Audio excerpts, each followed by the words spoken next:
Salut à tous! J'ai décidé de créer cette playlist pour vous apprendre à faire un Rubik's Cube. L'idée, c'est en moins d'une semaine d'être capable de le faire en moins de 2 minutes.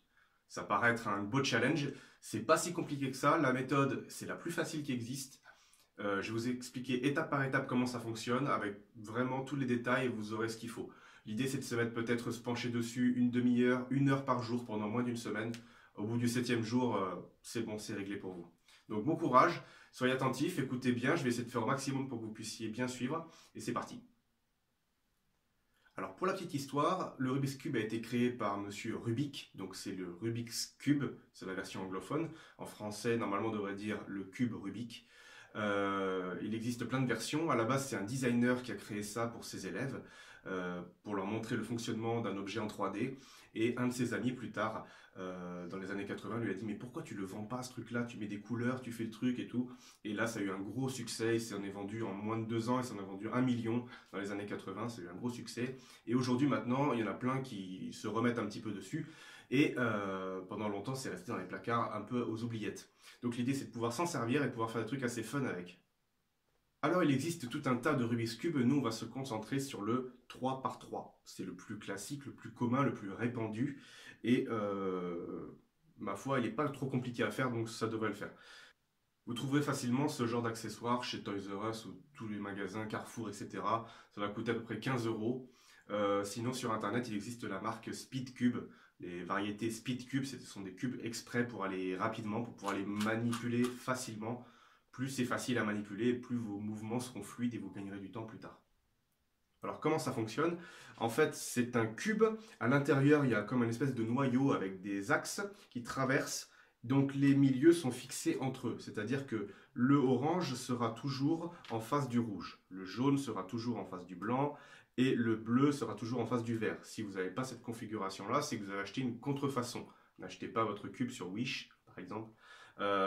Pour résoudre le Rubik's Cube, on a besoin d'avoir ce type d'éléments, ce type de couleurs pour se repérer. Donc les milieux sont fixes, les milieux ne bougent pas, ils sont attachés. Donc si vous voulez, quand vous choisissez votre face, si le milieu est jaune, ça sera forcément la face jaune. Si vous êtes dans une configuration comme ça, si là je vois du orange, c'est forcément la face orange. Ici, c'est forcément la face verte, etc., etc. Ça permet de se repérer.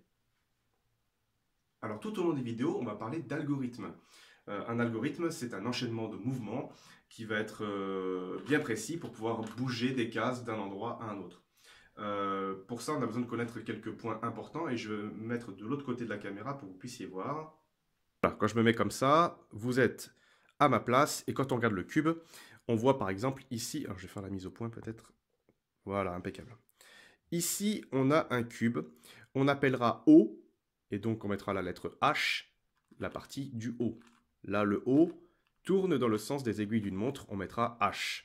Si c'est le sens inverse des aiguilles d'une montre, on mettra H avec un petit symbole à côté pour que vous puissiez bien le reconnaître. H inversé. La face, on mettra un F. F avec le symbole, on pourra mettre, ça sera F inversé. Droite, quand on se met comme ça, ça tourne dans les aiguilles, dans le sens des aiguilles d'une montre. Et sens inverse des aiguilles d'une montre, ça sera le D avec le symbole. Le bas, c'est pareil, il ne faut jamais se déplacer. Le bas dans le sens des aiguilles d'une montre et dans le sens inverse, etc. etc. L'arrière, je ne crois pas qu'on s'en serve dans les algorithmes qu'on va avoir besoin. L'arrière, la gauche, le bas, la face, j'ai tout fait. Si vous déplacez le cube, bah ça devient le haut. Si vous déplacez le cube, ça devient le haut. Alors il faut, à partir du moment où vous démarrez un algorithme, vous ne bougez plus le cube. Haut, droite, avant inversé, haut, droite, etc. Voilà.